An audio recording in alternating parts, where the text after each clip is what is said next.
Wonderful. Good morning, everyone. Now that the microphone is working, there are no further obstacles in Istanbul, Sao Paulo, or Mexico City that know that even the most exciting city, even the quality of life of the most exciting city can be hampered if the transportation is not provided for. And this is exactly the topic that we want to involved. Before we start with a presentation, quick round of introduction. We're very delighted to have with us the Minister of Infrastructure of the Republic of Rwanda. Ladies and gentlemen, please welcome Minister James Musoni.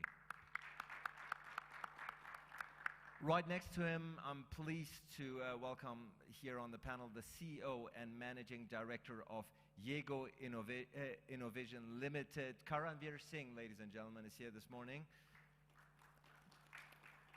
Also, we have with us the CEO of the AC Group. Please welcome Patrick Buchanan. And we'll start with a very exciting presentation, a concept and a project that I just learned about very recently. Ziplin is the name of the startup. He's the head of operations. Please give a warm round of applause to Nick Hu, ladies and gentlemen. And Nick will start off this session by introducing to us what Zeppelin is, what it does, and what it aims to do, and how it aims to change, more importantly, the future of transportation. Nick, take it away. Test, test. Oh, great. Thank you for that introduction. So yeah, I want to give you guys a brief introduction of Zipline. We're up and running today, actually in Rwanda, 45 minutes west of here. So if any of you guys are interested in coming to visit, you're more than welcome to come up and talk to me after. But let me tell you what we do. So let's start with the problem. As you guys know, transportation, especially in more rural areas, regardless of what country you're in, can be difficult sometimes. Road infrastructure just doesn't reach some places. And it's a matter of prioritization, it's a matter of topography, it's a matter of the actual resources you have. So in many places, you have innovations that don't necessarily scale, and sometimes are very makeshift. As you can see, this bridge here is great, but you can't drive a semi over this. Here's in the region, when it gets to rainy season, cars can just no longer pass through some places. As you can see here, rainy season leads to runoffs, mudslides, and cars getting stuck in mud. The other problem that we're looking, oops, clicker wasn't working, so I'm using this Wi-Fi remote, is centralization of stock. So Zipline at its core is a logistics business, and what we are hoping to solve is the problem of centralized logistics. How do we get very expensive equipment in one place such that you don't have to have a whole bunch of satellite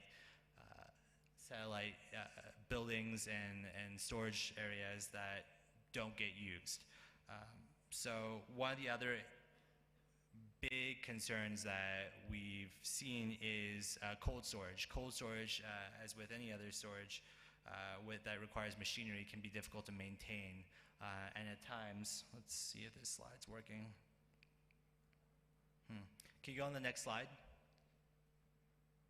There we go. This doesn't seem to be working. I'm just going to do this manually. You can keep it on this slide for now.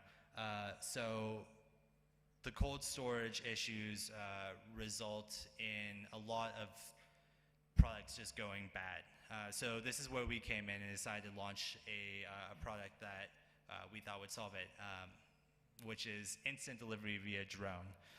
So here's a picture of Muhanga, 45 minutes west of here. This was about July of last year, August last year. As you can see, we had a cornfield 5 weeks before launch. Next slide. Can you click one more time?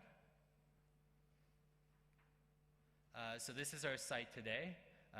Unfortunately, the presenters aren't going to be able to see it here. But you can see it's a very small footprint.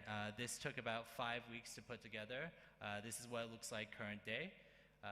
It's a very small footprint, 30 by 50 meters, and we're able to operate up to 100 deliveries a day from this facility alone. Next slide, please. Go ahead and play it. So let me show you guys how it works. Essentially, anyone can place an order on our system. We accept orders through WhatsApp, SMS, phone message, and phone call, and a web-based application. And this comes directly to us. And next slide. And this is a packing process. You can go ahead and play the video. So as you can see, we use very simple, cost-effective solutions here. There's a cardboard box with a parachute. He's grabbing the blood now. We store 4 different types of blood products. As you can see, it's a very small room as well. We use shipping containers that we modify to put equipment in, as well as everything else, including our communication systems and order processing systems. So you see that that takes about 2 minutes to pack and put out the window. Next slide. So after that, the package, next slide. After that, the package goes into the zip and onto our launcher. The launcher propels the zip from 0 to 100 kilometers an hour in about 0.3 seconds. You can go ahead and play it.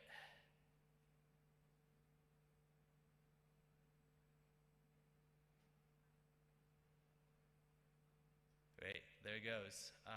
So from the time we get an order to the time it launches, it's about 15 minutes. And as you can see from here, it's pretty quick. And we can have multiple planes up in the air and launch in quick succession. So when people ask, these drones seem pretty small, the packages seem pretty small, well, the idea with ours is that it's so quickly deployable that we can launch these in such quick succession that it doesn't really matter how big your order is. We just split up into multiple ones and are able to get it within a very quick amount of time. Let's see. Next slide. So we have an automated system. There's no pilots on our drones. It's completely autonomous. Here's a demonstration of one of the mountain passes that we fly through. As you can see from that previous slide, we have what we call railroads in the sky, and if the plane veers off too far, we have safety measures in place. But what you saw in that was actually, we're skipping ahead. Many layers of different flights. So that was probably 20 different flights that you can see a high level of consistency in every one of our flight paths. What you saw here was our landing. Our landing system is very small. We don't require a runway. As you can see, nothing on our site is paved. The system that we have is a very cool piece of engineering. It's what we call our bob system. And what the bob system does is it works very similar to an aircraft carrier. When the plane comes in, it catches a line and plops down on the mat. It's a combination of an aircraft carrier and a bouncy castle. And what we're able to do is planes are able to come in very quickly, a minute after each other. We take the plane off the mat and the next one is ready to go. Next slide. We'll show you another angle. You can play this clip. No, go back. Back.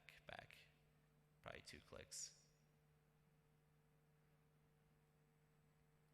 Hit the left key. Yeah, okay, hit once.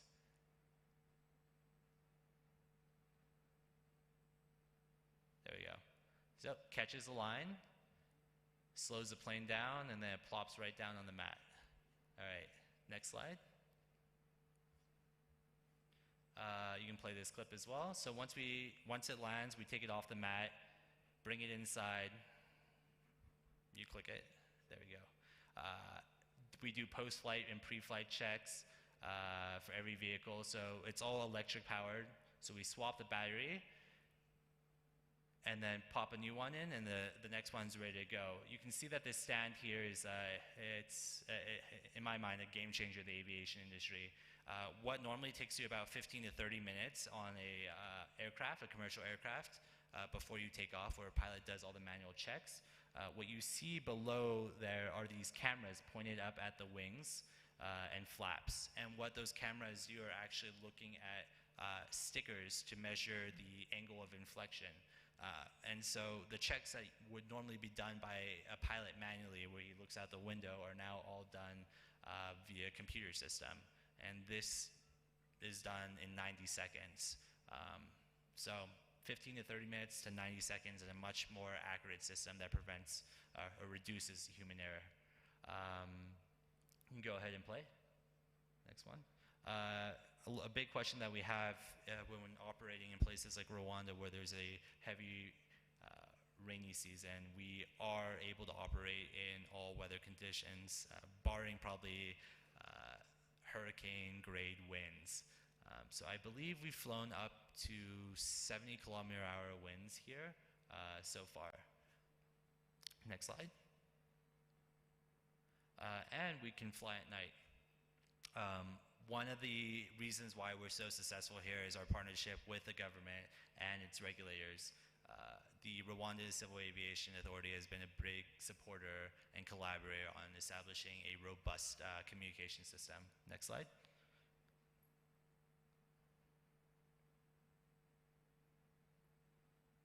You go on to the next one.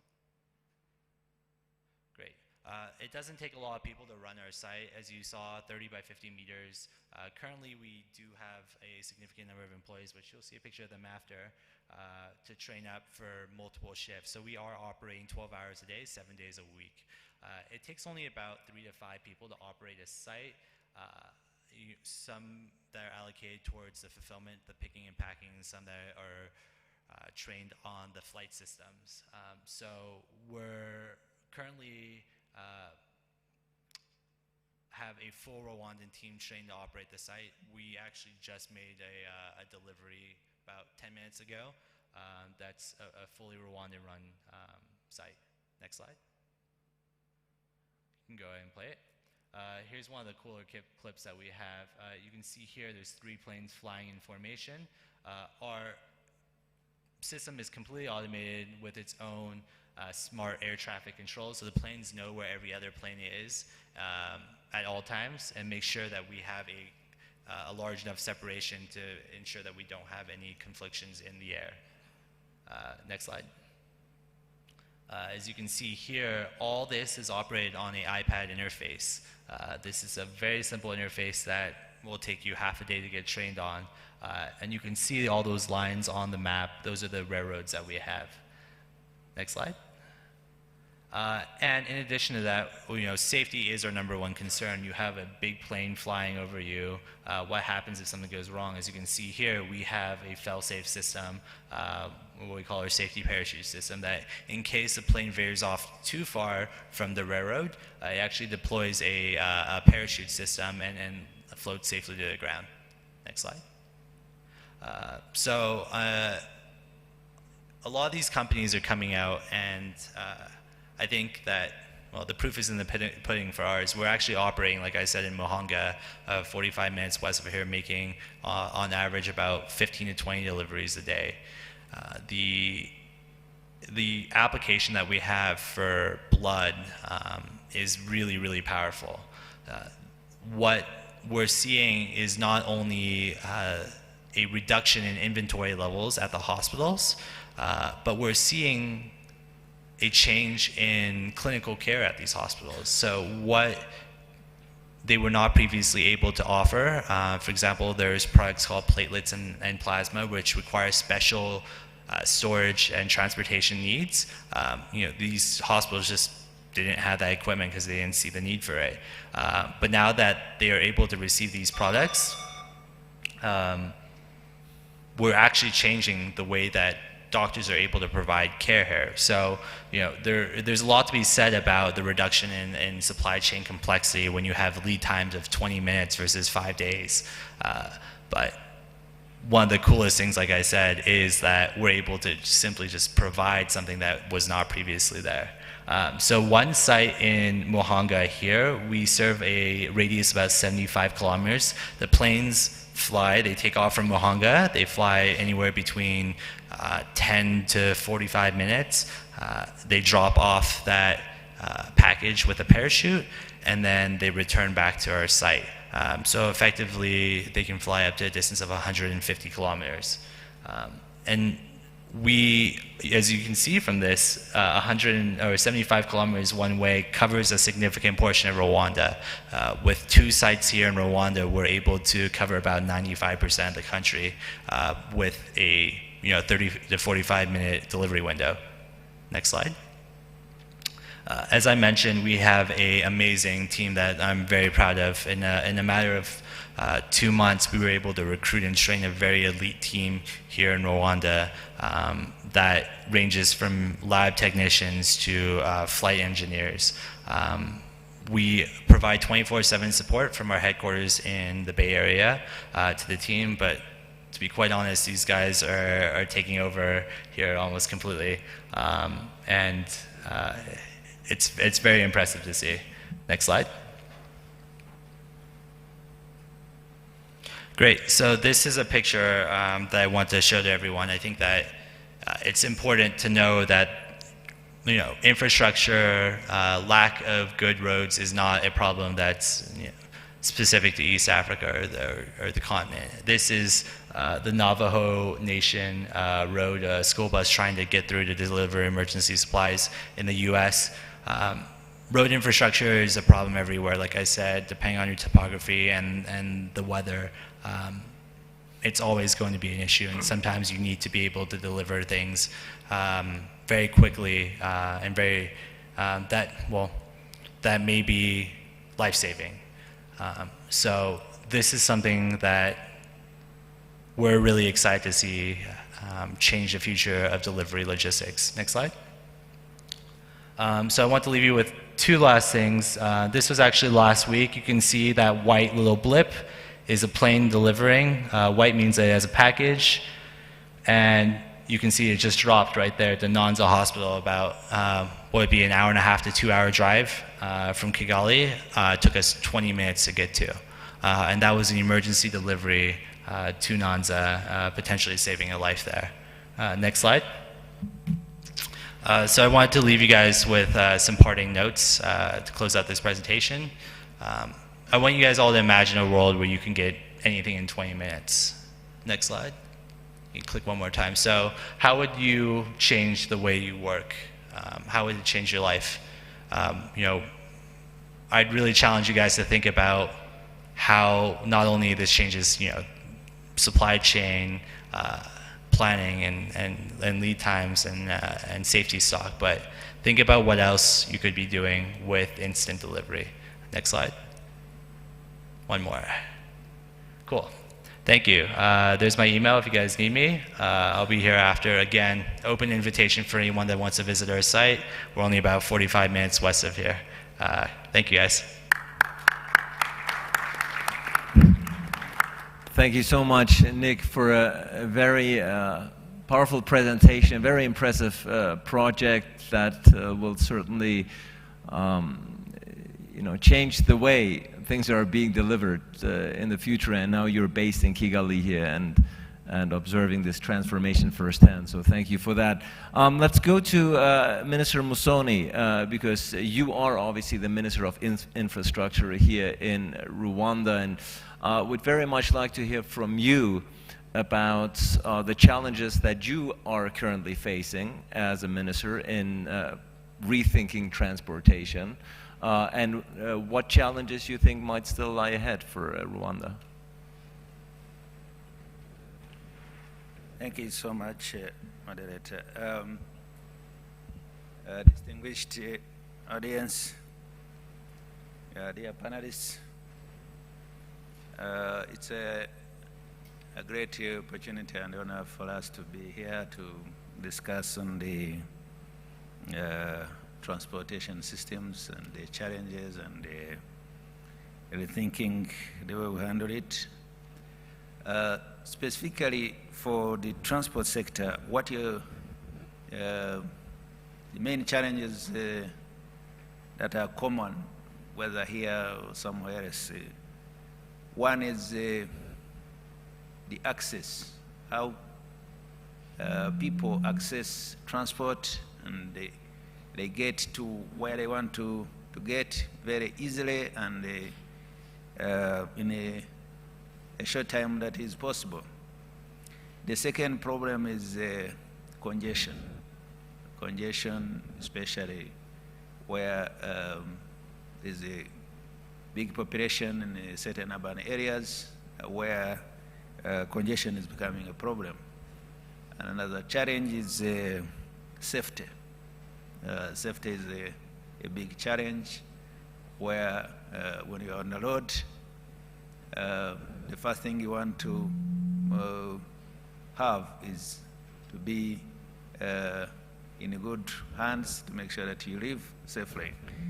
The other challenge is for the people who are using public transport is waiting time.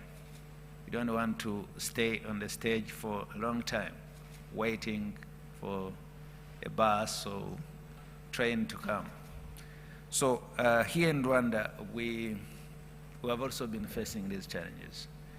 And the starting point has been to put in place policies and strategies, right from the planning phase to the development of infrastructure,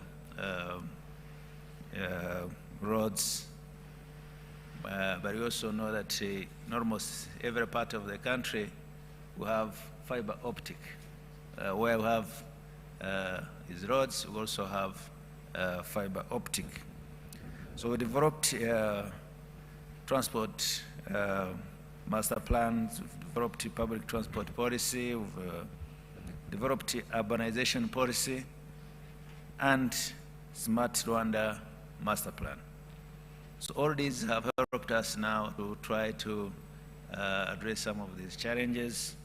We have public CCTV and vehicle enforcement systems. We have integrated urban roads with transport and non-motorized transport facilities. I think some of you have managed to walk around. Then we have walkways, we have even in some places where we have cyclists, those were the walkways, and then roads for cars. So all these help, one, to ensure security and safety of the people, and second, it encourages also people to walk, to do cycling for health purposes. We do have different systems, like my colleague there will explain how they have these, they have developed some systems that help transportation, IT systems, but we do have bus management systems. We do have passenger information systems, and all these have helped to address some of those challenges I've mentioned. Thank you so much for providing an overview about the infrastructure vis-a-vis transportation here in Rwanda. Very happy now to hear from the CEO and Managing Director of Yego Innovision Limited, Karanveer Singh. Yego Innovision, Karan, for those in the audience who might not be familiar with the company, please give us an overview. Sure.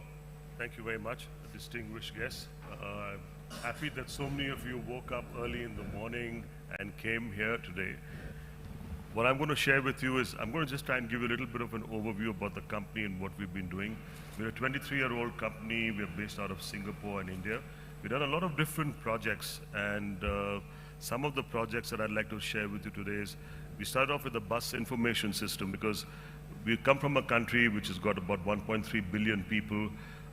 It's a large country, it's got many means of transport, so the question was bus from rural connectivity to urban connectivity. The long distance was one key thing, but there was always a challenge in being able to ascertain when the bus would arrive, because that was not something that could work like clockwork because of the kind of roads that we had. So we put in a bus information system in many of the states, which is still functioning, predominantly providing information to the fleet owners, but also providing information to people who want to know when the bus would arrive, because you could look it up on an app or visit the website. We also put in a bus fare collection system. On the fare collection system, looked at 2 or 3 different aspects of it. The first one was to automate the fare collection to prevent the leakage, because you wanted to make the bus service viable so that the fleet owner could replace his buses in time. To be able to do that, you need to put in something called a passenger counting system to be able to count how many passengers were getting on and off at each stop, and to make sure that they were buying a ticket. The other interesting part of this was it also gave back information to the fleet owner and to the government as to whether they needed to put another bus in service at a particular point because too many people were getting on and getting off. It also provided very interesting origin and destination data. Then we looked at also working with the long distance buses to be able to provide some kind of infotainment and entertainment. So we provided Wi-Fi, we provided movies, we provided updates on sports and breaking news, all on what we call BYOD. So you carried your own device, and on your own device you could get all of this information. So it was lightweight infrastructure, and it's done quite well. We are still looking for large-scale rollout. In the city of Delhi, the capital, we have about 8,000 buses.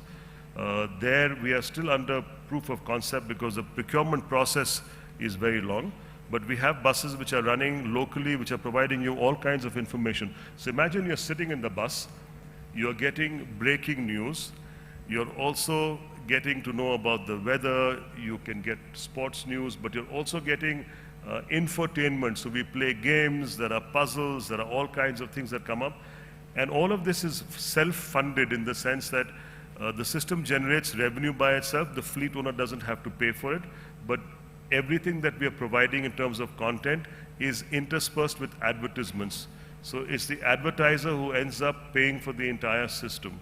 And that's basically, we found, possibly the most viable method for being able to provide these kind of solutions. The other area that we have done work is, there's an associate company of ours which basically provides in-flight connectivity and in-flight entertainment. There also we have done it in 2 different ways. In-flight connectivity is via satellite, but in-flight entertainment, we have an innovative system where we can just take small equipment and put them inside the aircraft and provide streaming entertainment on your own devices. So you can watch movies, catch up on your soap operas, and things like that. The big challenge, I think, in India line, like the minister said, for us, the biggest thing has been congestion. First has been coverage, connecting everybody, making sure there was some means of transport. The other problem has been congestion. And a lot of our cities are gridlocked. And pollution has become a real major issue in our country, to the point where we are considered to be, we have probably, out of the top 10, we have the 5 most polluted cities in the world. So the whole planning process that is required basically is now looking at rethinking as to what we can do. And the government has now announced some very bold measures. They said that by 2030, they are going to stop the sale of petrol and diesel cars. So you can imagine, now that's going to be, they've announced cars, but I think it will stem into vehicles. So the government is putting a lot of money into electric vehicles. And I think that is the future for virtually every country in the world, because hydrocarbons are expensive, and hydrocarbons basically is not a resource that we're going to get forever. So that is going to be, I think the future is going to be to go electric, and the quicker we do it, the better. I live in Kigali, and I can tell you that even though we have the rain naturally washing away the pollutants, but there are times when the air becomes unbreathable, especially during congestion times. And we also have a lot of excuses that we have got poor cars, because they've got old cars which are 15, 20 years old. They're not tuned properly. So there's a lot of noxious gases which are being emitted. I would urge the minister that pollution control for these vehicles is mandatory, and I think that should be introduced to protect the environment. Apart from that, we've also done a lot of work in the safety aspect in terms of traffic enforcement. Though we have a speed limit in Kigali also of 40 kilometers per hour, but I live in areas where people are driving at 80 kilometers per hour, and you see these big Land Cruisers coming at you at 80 kilometers per hour on wet roads, and you say, oh my God, you could really get into serious trouble. So I think people on the highway, it's fantastic. You get stopped, you get fined, but inside the city roads, I think people know where they can drive fast. And it's like being in Monaco, they're on this Grand Prix circuit. So I think something needs to be done there as well. Moving on to what we have done on the enforcement side is again very interesting. It costs a lot of money to be able to put in infrastructure from, like if you look at red light monitoring or speed monitoring, but it can be done again in a PPP model, which is very viable. So if a company puts that in and then the city or the country is willing to share a proportion of the fines that are being collected, it can be rolled out as a PPP model with no investment virtually from the city or from the country. It can be funded by a private sector company. In Rwanda, we came here about 2.5 years ago. We studied the market, looked at a lot of different things. We tried to compete with AC Group to get into the bus service, but they own that market, and we are very happy that they are doing a good job. But on the other side, we have come up with something which you can see. We have a booth here called Yego Moto.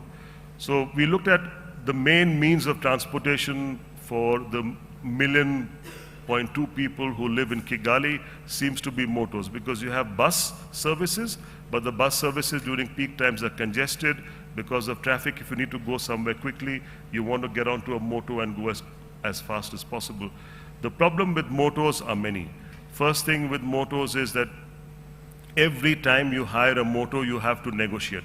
You tell the guy where you want to go, then you get into a negotiation phase. If you're a Muzungo like me, which is like a foreigner, you will be asked to pay 4 times the price. So I don't speak Kinyarwanda. I wish if someone will come up and help me learn a few words so I can pay less, but that's the state of play right now. So we said, look, why don't we take this somewhere different? I said, why can't we charge by meter?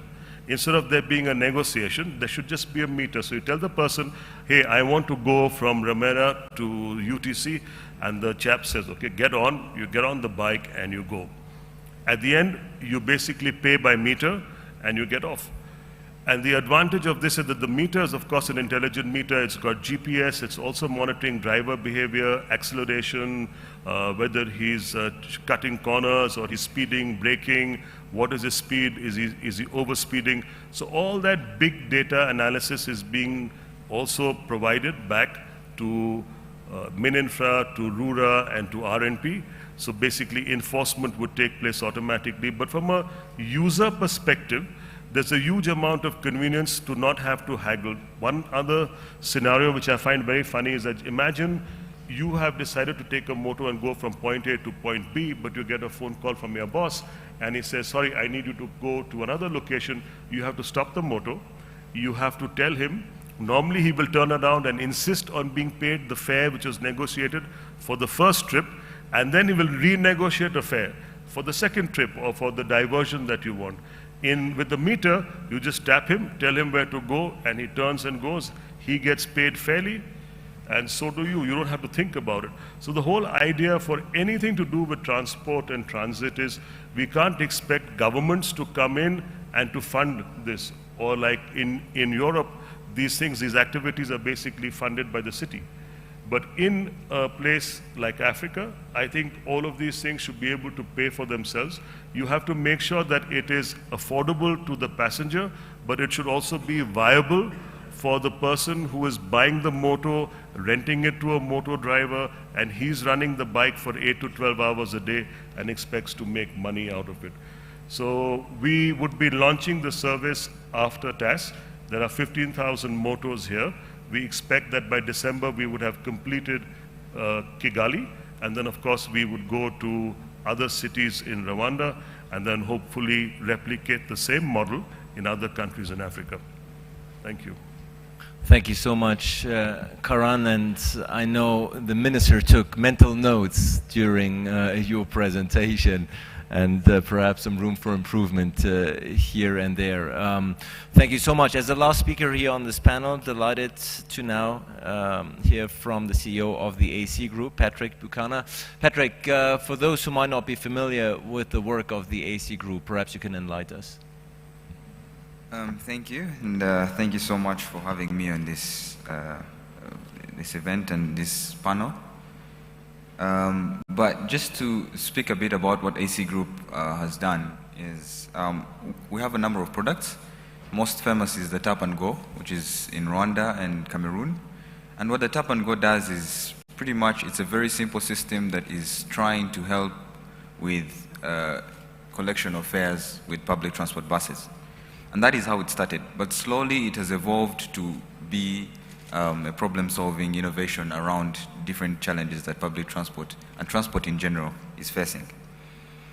At the time when we started, bus companies, public transport companies were losing almost 30% of their revenue. So the biggest challenge they had was that, and we had to solve that. As we moved along, we also, so just to explain a bit about what Tap and Go is, every passenger has a smart card. In the bus, there is a device that is a reader, but it's also enabled with GPS, so you're able to locate the bus, you're able to see the speed at which the bus is moving. And as drivers noticed that we're actually monitoring the bus, they were able to drive much carefully. Accidents reduced by almost 70%. Revenues went up by 30%. And the convenience that the passengers have, you know, removing the fact that they actually had to negotiate with the conductor or give him money and he has to give back change, all that time was cut down. Now, as we solved these problems, we also now had to move a notch higher, which is what the minister was talking about, which is delays. And from the start of AC Group, our main goal is to actually make the public transport system so convenient for everyone to use. In very many developing markets, public transport is seen as transport means for, you know, the poor, but that's not how the way it's supposed to be. Around the discussions we've had with Transform Africa, in this Transform Africa, 20 of the most popular cities in 2050 are going to be in Africa. What does that mean? Congestion is going to be too much. The traffic jam is going to be unbearable. So we need to move more people from their own personal cars into one vehicle and reduce the traffic on the road. What does that mean? It means that for me to choose the public transport bus over my car, it needs to be very efficient. And that's exactly what we want to get to, both in Kigali and the different markets that you know, we are working in. And aside from that, so it's something that we're still working on. In Kigali, it's moving very fast. Cameroon has adopted the same system, and they're also moving fast. They've taken cash off their public transport buses completely, and many other markets are very interested. So we also noticed that some of the markets were not exactly ready because they didn't have the kind of framework that was needed. And we have decided to start an advisory for governments around smart transport and smart cities. And with this, we work with the government emulating what has been done in Rwanda and other, you know, developing cities. And we get to a point where we can bring in the Tap and Go solution and the full intelligent transport system. And we are already in talks with a number of governments, and we hope it will work out. And some of the challenges that we majorly faced was around the mindset of people. And the government of Rwanda was very, very helpful with, you know, getting us past this, because, you know, they joined us in trying to explain to passengers the benefits of having this. Because as governments and as a continent, we need to start thinking about what innovations we need to put in place before we get to 2050 and we are problem solving instead of having thought about what opportunities we had, you know, almost 30 years back. And our system has not only helped passengers and public transport users, but the data that we collect is also used by government in very many ways. In setting fares for public transport, because you have, you know, real data that you can get within 2 minutes, you're able to set fares, you're able to make decisions around public transport, and this is, in a click of a finger, and that's exactly what we want to do. So we have this innovation, but we have many more that we need to put in place, and we need governments to have the willingness to say, yes, we need to do this. Yes, we are allowing private sector to actually make the investment and make back the returns. Thank you. Thank you, Patrick. Another valuable input that the minister took note of. In the remaining 20 minutes, I know we have a lot of, that's become blatantly clear, we have a lot of expertise here on the panel, but I know we also have a lot of expertise in the audience, and with your permission, I would like to make use of it in the remaining 15-20 minutes. Perhaps if there are questions in the audience to any of the panelist members, the lady over there, go ahead please. Do we have a microphone for the lady? Give it a shot.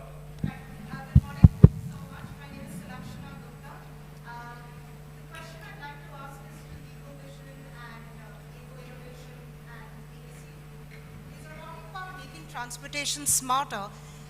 Is there a way to make public transport safer for women? Currently, as you know, in Delhi, one of the key issues is safety of women on buses. I'd just like to hear your thoughts about whether there's anything smart transport can do, or something that can be done to make it safer for women. All right, and we're going to collect questions. I think let's answer one by one. No, in the interest of time, we're going to collect them because the minister will have to depart at 9:45. So, in case there, go ahead. Next question, please. Thank you. My first question goes to the operations manager of Zipline. I would like to know how many drones have you launched in Rwanda so far? And my second question, what is the maximum quantity one drone is able to deliver to a hospital? All right, thank you. And the other question is, how does Zipline collect blood supplies from Rwanda Biomedical Center? How does it get to the Zipline collection center, then to be distributed to hospitals? And what is the cost per delivery to the hospital? And who covers that cost? Is it the hospital or it is Rwanda Biomedical Center? Thank you. Right. Good morning. I'm staying here, Emery, Iranyura Nyamere, Associate. Those are my names. My question goes to Patrick Bukana from AC Group. I'm one of those users of those smart cards, and it's very helpful, but we have one problem about these machines that are there for charging those cards. In some places, in some bus stops, there are no machines for charging those cards. What are you doing to improve that? Thank you so much. All right, thank you. Go ahead, please. Good morning. My question goes to the minister. And so now in Rwanda, we are trying to extend our infrastructure system. But the problem with the public transport is that it delays, and most of us want to take the motor. And in the public transport, the government has put the speed governor in the buses. So how are you considering also making the motorcyclists also adopt that speed governor, or any other method to help the motorcyclists, or to reduce the problem with the safety problems? Thank you. All right, thank you. So far I heard equally distributed the questions for all of the panels. I think we got a couple more, and then... Yes. Hello, my name is Gabriel, and I'm working with some Swedish students in designing the future electrical car for Kigali specifically. And right now, obviously, it's in a hypothetical stage, but I was wondering, in changing the infrastructure of Kigali, what would be the biggest challenge in implementing electrical self-driven cars? Good morning. My name is Innocent Kabenga, Global Green Growth Institute. I have two questions. One for Zipline. I would like to know if you process your own data for forecasting, or if you use the Meteo Rwanda. And another question for the two AC Group and Yego. What are the challenges that you are facing? Because you are doing great things, but what are the challenges that you are facing that you would like them to get out, so that you can be able to do better. Thanks. All right, thank you. Let's take one more question. Go ahead, please. Hi, I'm Josh Well from Ampersand.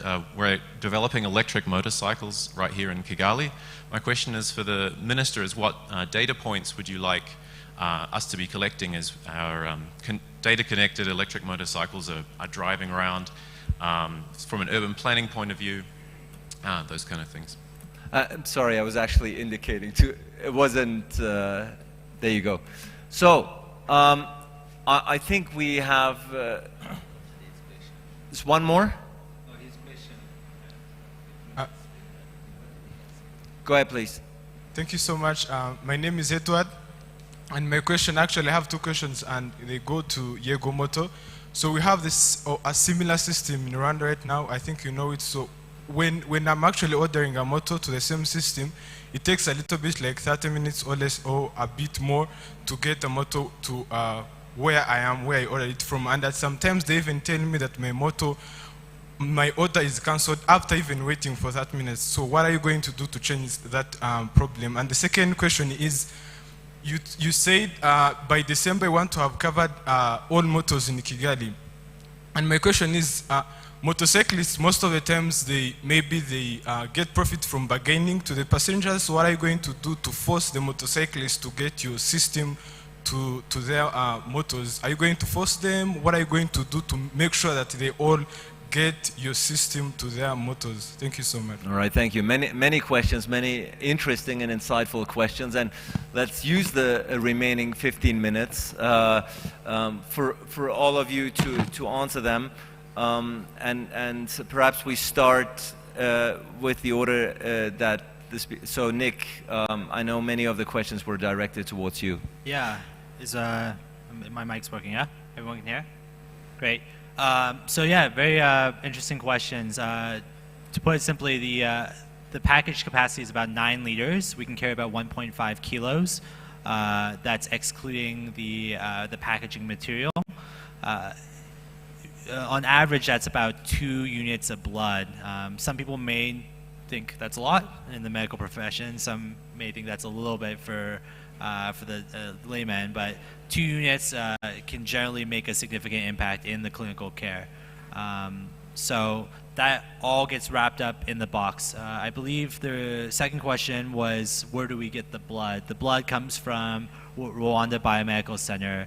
We have a partnership with the National Center for Blood Transfusion, and they regularly, about 2 to 3 times a week, come to our site to drop off blood and replenish our stock. As mentioned earlier, because we are able to centralize the stock, hospitals actually have less wastage from holding on to reserve stock, since that they can order it and get it within 20 minutes. So one thing that we're actually noticing, which is one of our intended effects, is that the general inventory levels have decreased. And I guess that leads into the question over here about data and forecasting. We do our own forecasting in collaboration with NCBT. Most of the data comes from the National Center for Blood Transfusion. We work with them to appropriately forecast by hospital. As mentioned before, we are changing the way that care is provided. They're able to use products that they weren't previously able to use. So what is interesting for us, the transition that we're looking at right now, is how to forecast for products that they didn't use before. Hospitals they don't keep them in stock, and thus the doctors actually need to go through new training to use these products.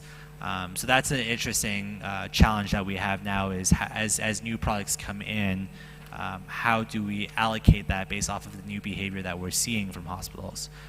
So that being said, to get back to the core of your question, we're working with NCBT to create a dynamic system that allows them to very intelligently plan for the stock.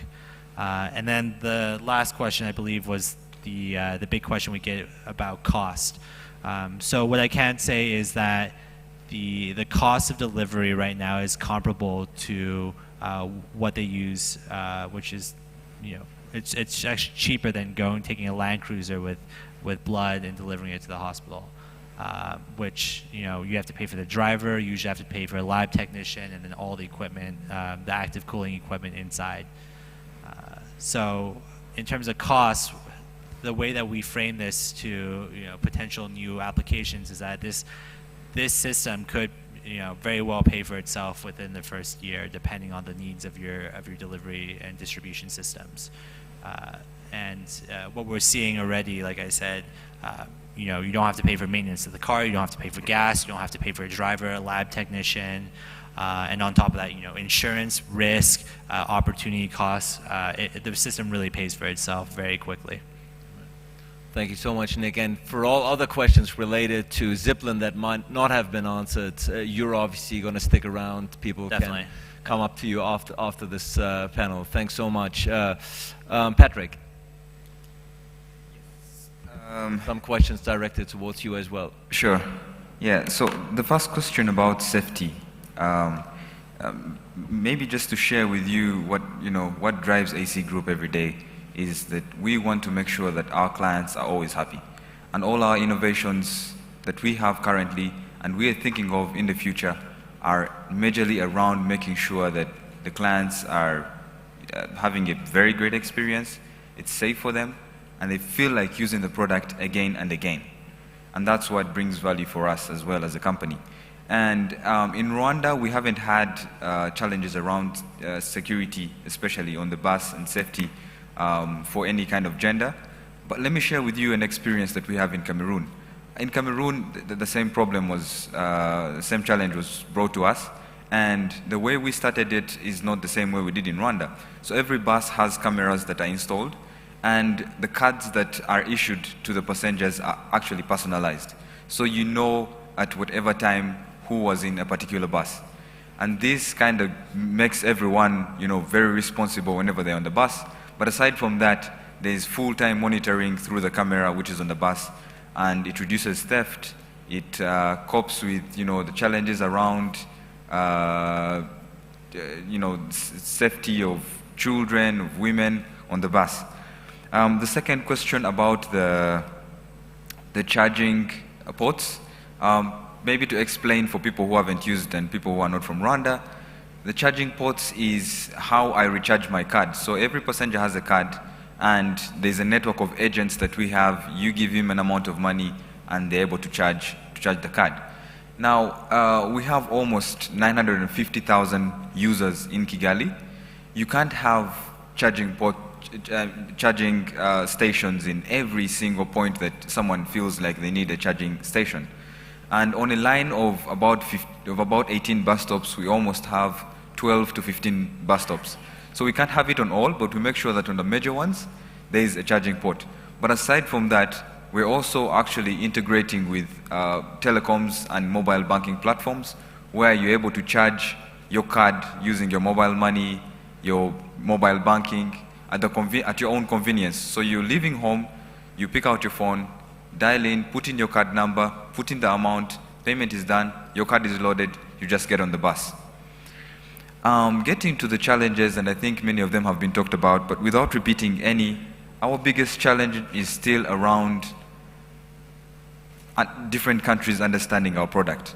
In Rwanda, we were privileged enough to have the government that was, looking forward, and actually they did not only accept us to get our innovation going, they challenged us to do more. So they said, this is what you're doing. How about you do this and do that and do that? And it's been very helpful.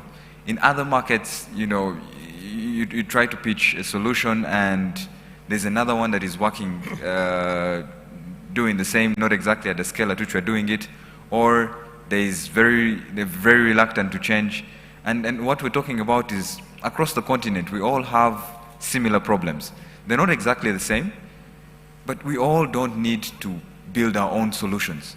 It saves us a lot of time. The mistakes that you make in trying to make sure that a product comes from the time when it starts to when it's actually working, all that time is saved and investment. We all have the same problems. Work on something else. Let me work on something else. Let's meet halfway and move faster. Because where we want to get to by 2050, we need to get there fast. And the only way to get there fast is by collaborating. And I think yesterday during the Mayor's Forum, I challenged everyone to the mayors to actually have more collaboration and believe more in African solutions, because it's the way to go. We definitely have to collaborate with different other solutions made elsewhere, but we also have to think for ourselves. Thank you. All right, thank you so much, Patrick, and good luck, of course, in your future endeavors. Karan, heard quite a few questions for you. Okay, first one on women's security. It's not really a challenge here in Rwanda, but if you look at what we've done for bus services in other cities, and we'd also offered that in Rwanda, was that every bus had 4 CCTV cameras that was streaming back live data also, and we also had an SOS button. So if you press the SOS button, it would send an alarm notification to the police headquarters, but also to the nearest beat patrolman. So if some intervention was required, that could be taken care of. As far as the motorcycle speed control, we have 2 GPSs on the vehicle. One is fitted on the vehicle and is not removable. The other one is on the meter device. So we have 2 ways of being able to track it. This data is also being tracked in real time. Since it's identified by the driver as well as the vehicle which is being driven, it's like the IMEI of a phone. So we actually can tell the police which vehicle with which number plate number and which driver was speeding on which road at what time. And if they want to enforce it on a real-time basis, they can do it.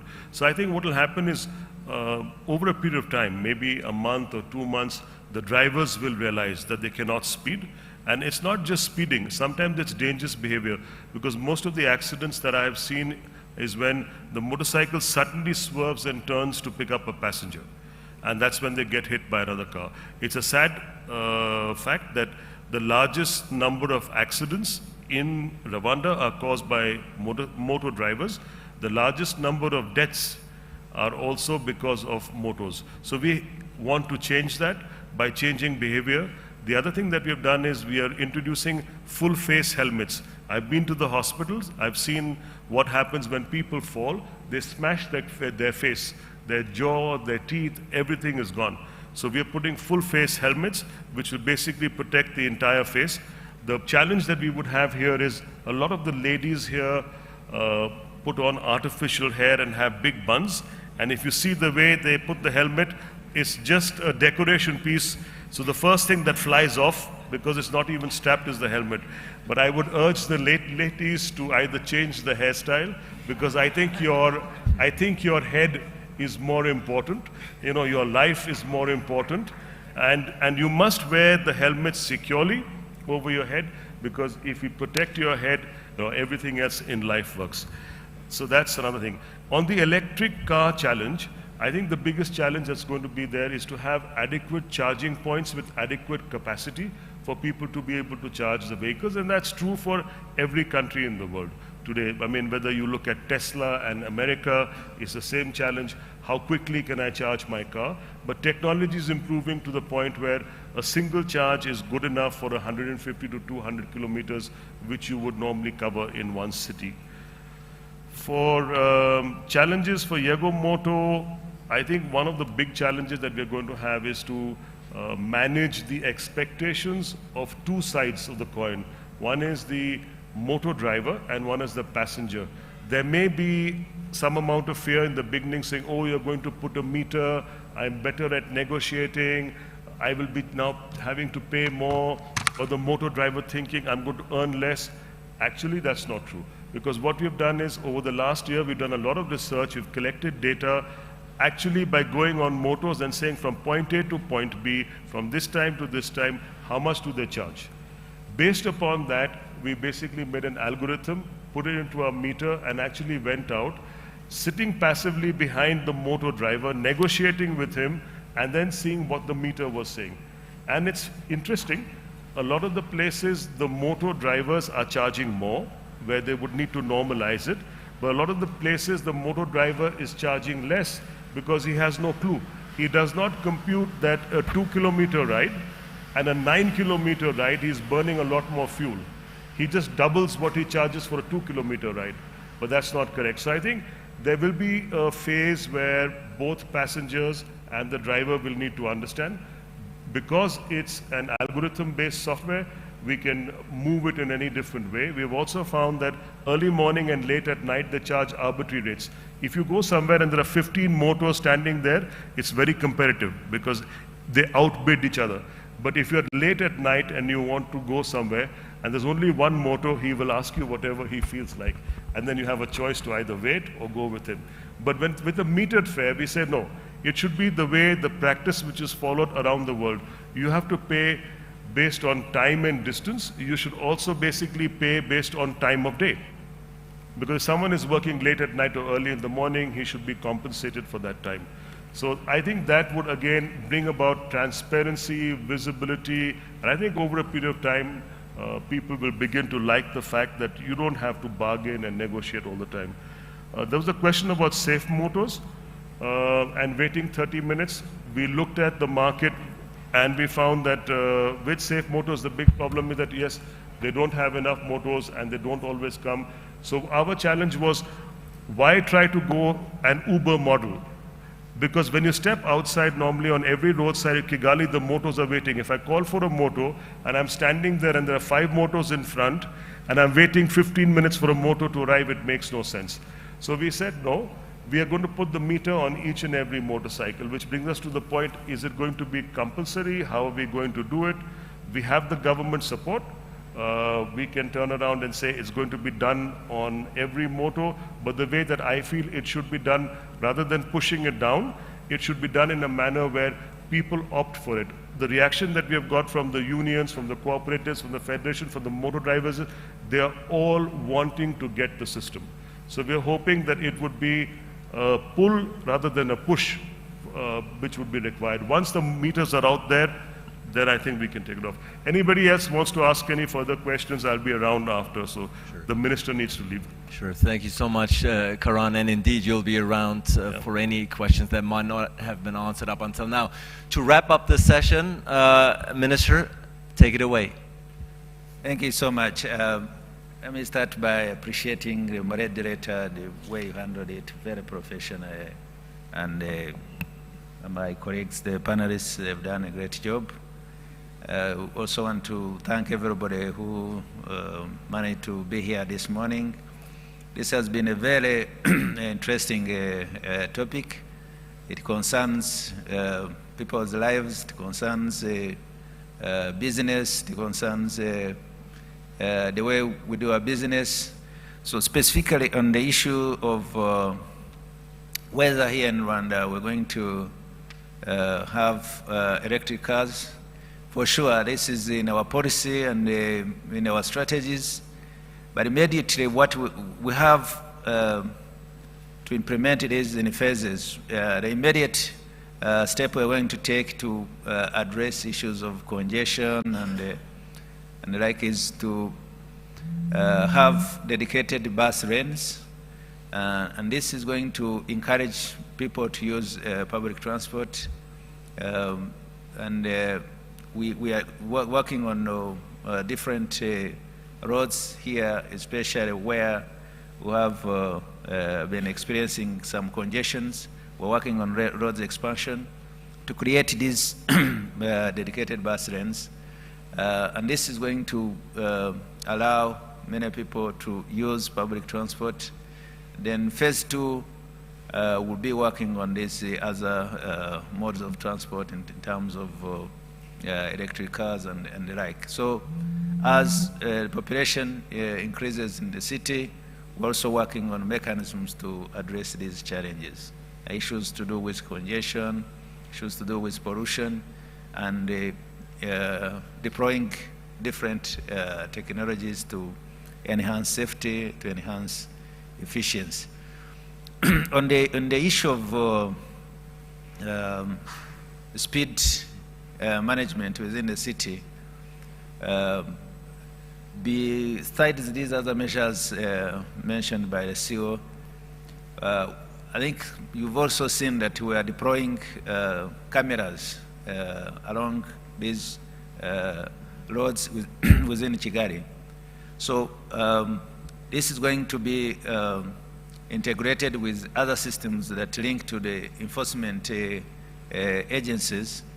and law enforcement agencies, and no matter whether I did it without the presence of a policeman on the road, cameras will capture it and will be able to identify you, and then you will be fined. So all these are going to measures are going to enhance and the safety and the security when driving within the city. So, Mr. Moderator, thank you so much for this wonderful morning session. Thank you, Minister, for your remarks. Thank you to Karan, Nick, and Patrick for their insights, very cutting-edge projects and innovations that you're putting forth, and best of luck to you in the roads ahead. And thank you, of course, for your very active participations with your insightful questions. Thank you so much. This wraps up the session. I just have one announcement. Tomorrow morning at 8 a.m., I'm going to be presenting something which should be interesting for anybody who's interested in transport or anybody who uses the means of transport. I'm going to be showcasing what I think is going to be between now and 2030, what technology, what's coming up. So just basically stuff that you may or may not have seen. So if any of you are interested, I would welcome you tomorrow morning. You have to get up a little earlier. It's starting at 8. So thank you. That was the last piece of advertisement that we'll allow on this on this panel. Thank you so much, Karan. Thanks for your participation, and wishing you all a productive day. Thank you. Thank you.